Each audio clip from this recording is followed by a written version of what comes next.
I'm Brent. I'm Dave. This is Faith Talk. So what were we going to talk about today, boss? Well, I think we're re-talking about something, so we should be good at it this time. Well, let's figure this. Some caveat. We were out on our motorcycles last week, and we found a great spot to film. Beautiful area. Little small problem. The wind was a little too noisy to pick our voices up correctly. So we're actually reshooting this video in hopes that you'll be able to hear us and understand what we're saying. Yeah, we're also hoping we actually know more what we're talking about this time. Well, that too. So, what are the habits you have in your life? What are some habits you have in your life? First of all, what's a habit? What's a habit? Is that where we went to? So,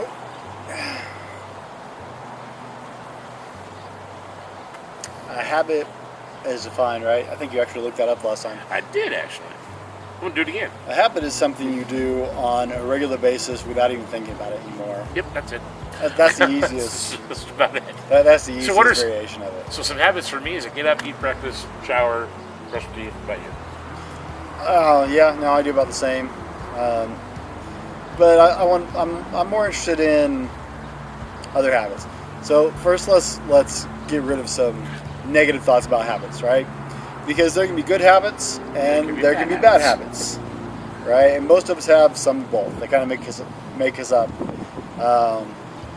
But people have, especially people younger than us, seem to think that habits and routine are bad. That you got to be original. You have to be think outside the box. Be original. Original. Do things differently. I'm going to do this one big. Original. Yeah, that's junk. There's nothing original under the sun at this point. But everybody, we can't do things the same. We have to do things different. We have to be original, and we have to be spontaneous. And we've seemed to demonize habit and schedule and routine into some kind of bad thing, and it's not.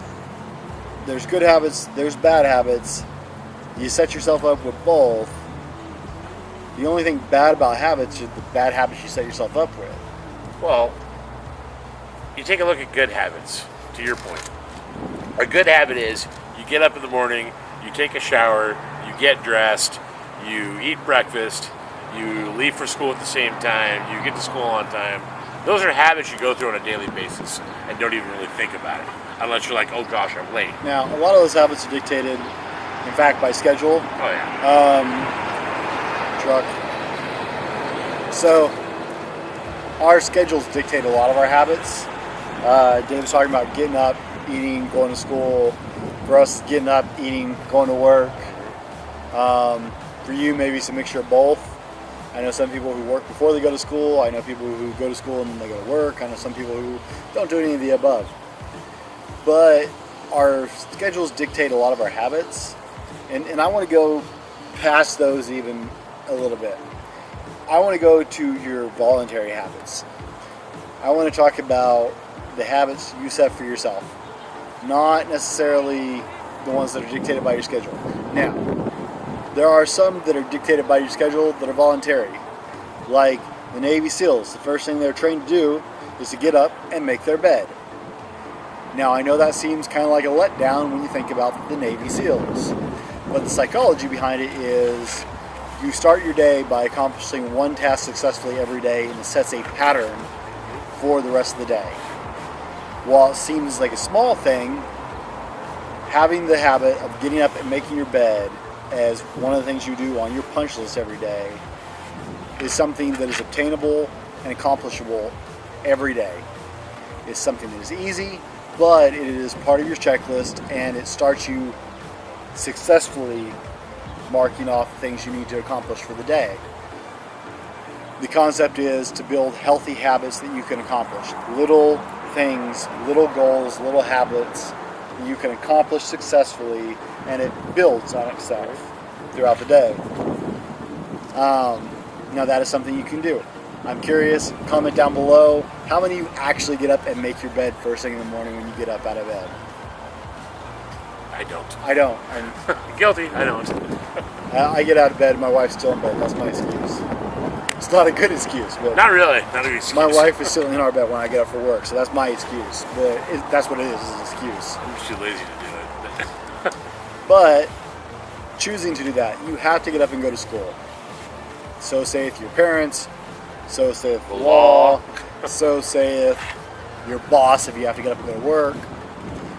But what you do before that, that's your choice. If you get up and eat a healthy breakfast, if you shower, healthy choices. Please shower. Please. Brush your teeth. Please do that too. Make your bed. Those are healthy choices that you can actually control. But they say to actually make something a habit, it's some ridiculous amount of times you have to do it, isn't it? It's like 1,000 plus times like just to ingrain it into your long-term memory. To make it successfully a habit, it's like 10,000 times or something. I mean, it's absurd. But there's a chance for you to build both good and bad habits in your life. Now, we are heading towards, in this conversation, what are some healthy habits to help you as you walk along in your walk with God? Reading your Bible. How many of you read your Bible on a daily basis, or even a semi-daily basis, or a semi-weekly basis? Excuse me. How many of you read it every single day? How many of you read it once every couple of days? I know that was one of my wife's habits for a long time. She struggles with it sometimes now that we have 2 little kids that she's taking care of all day. But my wife, every day, she would get up and she would read her Bible, and she has a notebook, and she would sit there and read and study and chart her thoughts. And it was a very cool habit, and it was really good for her. I think last time we were talking about Minnow Time.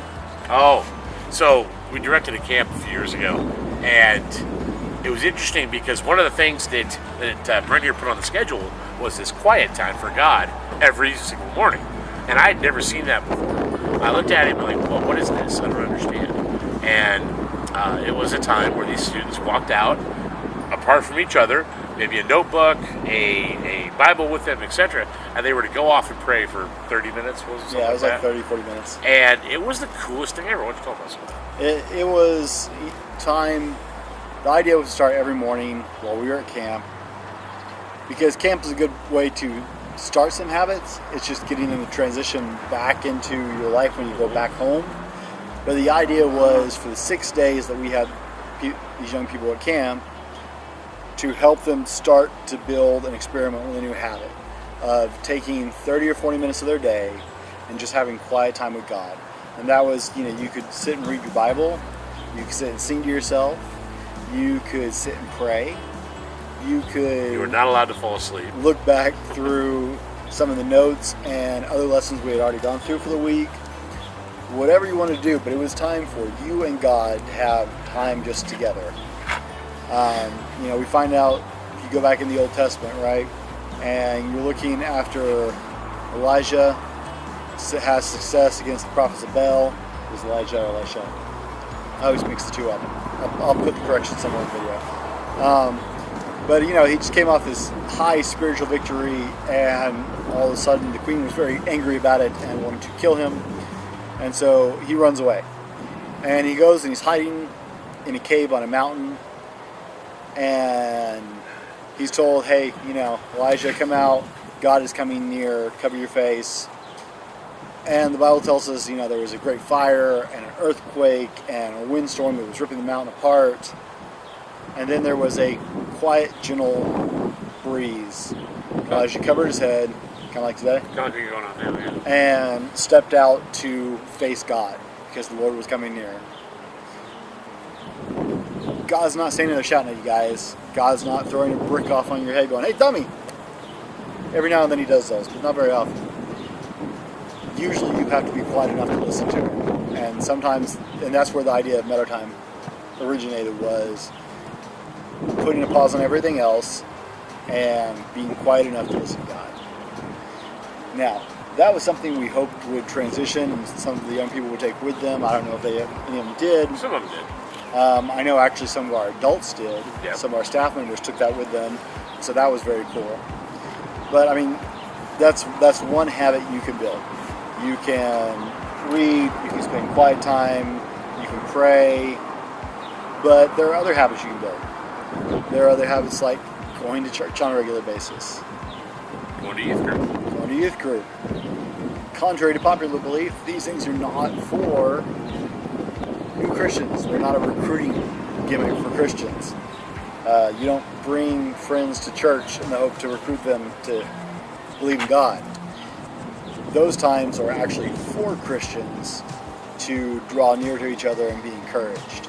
They're not for people who don't already follow God. There's nothing wrong with bringing new people. Right. There's nothing wrong with that, but that's not their primary focus. Right. But likewise, there are bad habits we get into in our lives. Let me show you my least favorite one right here. Ready? Ooh. If this doesn't hit home, I don't know what will. This is one of the worst things for habits I've ever seen. Okay, so I got to stop you right there. You ever driven to downtown Seattle? Seattle, I'm not picking on you, but I'm gonna call you out for a minute. And you see, you're trying to make we'll say you're making a left turn. And how many people walk across the street and they're doing this? A lot. Yeah. A whole lot. I have an office in San Francisco area, and it's very prevalent down there. That's the habit of people are picking on their phone every 5 seconds, checking something. Whether it's Facebook, WhatsApp, whatever it is, they're checking their phone every 5 seconds. And the second they're not second they're without their phone, it's like they had an appendage fall off. Yeah, my wife and I don't get a lot of quiet time with just the two of us anymore. We've got a 6-year-old and a 3-year-old, if you guys don't know, and man, they take up a lot of our time. And when they're finally asleep, that's a lot of time where I go to the gym and my wife is trying to get things done in the house that she didn't get to, or actually maybe have a few minutes of quiet time with God that she hasn't gotten to that day. Or get some sleep. Actually, honestly, sleep is one of the things we sacrifice a lot of times to get other stuff done that we didn't have time to do because we don't like to take time away from our kids. But some nights when we're both home, and I'm not going to the gym and she doesn't have something else, one of the things I've caught us both doing, and I'm as guilty of it as she is I just got her on Instagram. So now she's got Instagram and Facebook both on her phone. And both of us sitting on the couch right next to each other. There's no conversation. We're both looking at our social media. Oh man, it's such a horrible habit that we've gotten into. Unplug. That, both of us are working on getting our way out of. So, I mean, there are unhealthy habits. One of those unhealthy habits, not getting enough sleep. Man, people... Wait. What? Unhealthy habit, not getting enough sleep. What's sleep? I don't... Yeah, exactly. It erects your body. Sleep is so necessary for your body. I slept once. I was 5. For your mental health, for your physical health. And as a society, we're really bad about sacrificing sleep in the name of less important things. I had an epiphany this morning about how much time I actually spend doing things that accomplish nothing. I was taking a shower this morning. My wife and youngest daughter were off doing something with some of my wife's friends, and the house was quiet. I got my oldest daughter off to school. I got Sarah off to what she was doing, and I had this epiphany when I was taking a shower this morning about how much time I waste on stuff that accomplishes nothing. We do a lot. It doesn't actually, and I thought, well, it's entertainment, and that helps me relax. And I thought about it, and all the TV shows I watch, they don't help me relax. They don't make me smarter. They don't make me healthier.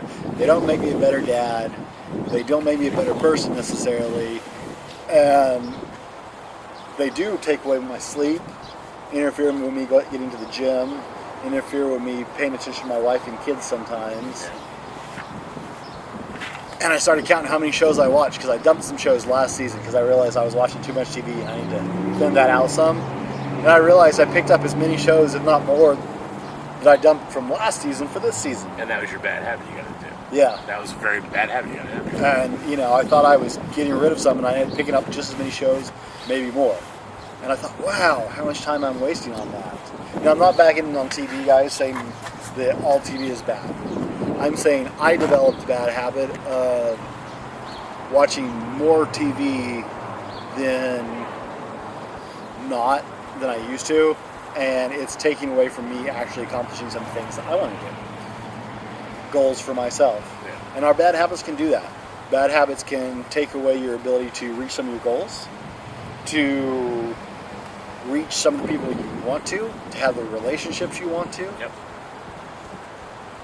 To your point with technology, for example, I'm pretty bad at checking my phone. Not as bad as some folks are, but I'm still pretty bad at it. What are some ways that we can get out of those bad habits? I'm using the phone as one. The best way to get out of some of the bad habits is to replace them with good habits. Okay.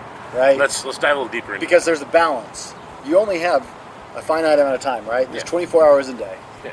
Say you sleep 8 hours. You should try to sleep 8 hours. I know I'm working on it, just so people know. all of you in the professional world are all laughing right now at the concept of actually getting 8 hours of sleep. And all of you teenagers are really laughing at the idea of, we don't need 8 hours of sleep. Yeah. And all the parents with young kids are going, God, I wish I could have 8 hours of sleep. I wish I had 8 hours of sleep. But let's cut out 8 hours, right? So that knocks us down to, my math is bad, 16 hours? 16 hours. So say you have 16 hours in the day. You work for 8 of those, you go to school for 8. So now you have 8 hours. Yeah, but you even have some wiggle room in those. Not much. As far as habits go. But let's cut it down to those 8 hours, okay? So for those 8 hours, you have 8 hours, period. That doesn't change. You can't get more. You can't get less. You can't get less. You can burn those hours, or you can do something with those hours. Now, how do we get that ratio from wasting those hours to doing something positive with those hours? Because like we said, there are good habits, there are bad habits, and there are just, nada. There, whatever. Picking your nose, bad habit.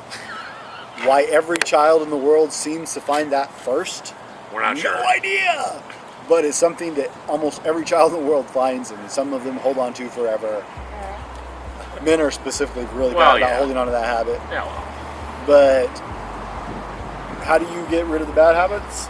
You infect yourself, for lack of a better term, with good habits. Well, and also to that point, like for example, I'm trying to get healthier and lose weight, and one thing Brent here's been doing is infusing me with and encouraging me in the idea of going to the gym on a regular basis, nutrition. If I hadn't said that again, nutrition. Eating right, going on walks, being healthier, and sometimes Be more active.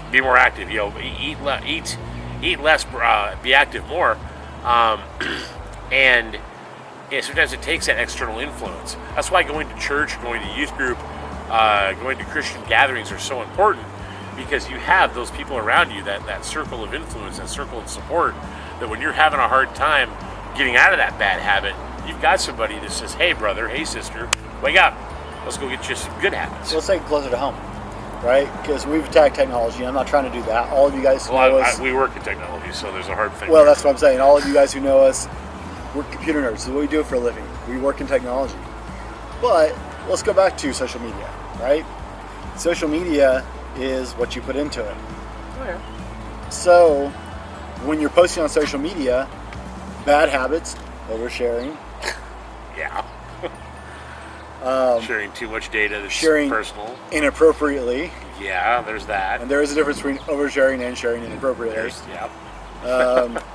We don't need to see that much of your body. Not particularly. No. Guys, girls, both. We're talking to all of you. Yeah, we're good. There's no exception.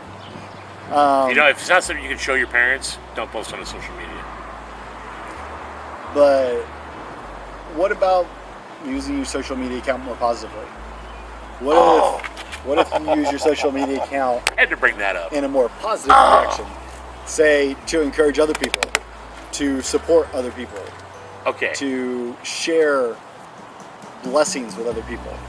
There has been so much hate and destruction and nonsense and baloney on things like Facebook, Instagram, Twitter, Snapchat, whatever, about political this, that. I'm not going to get into political debate. I'm not going to do that.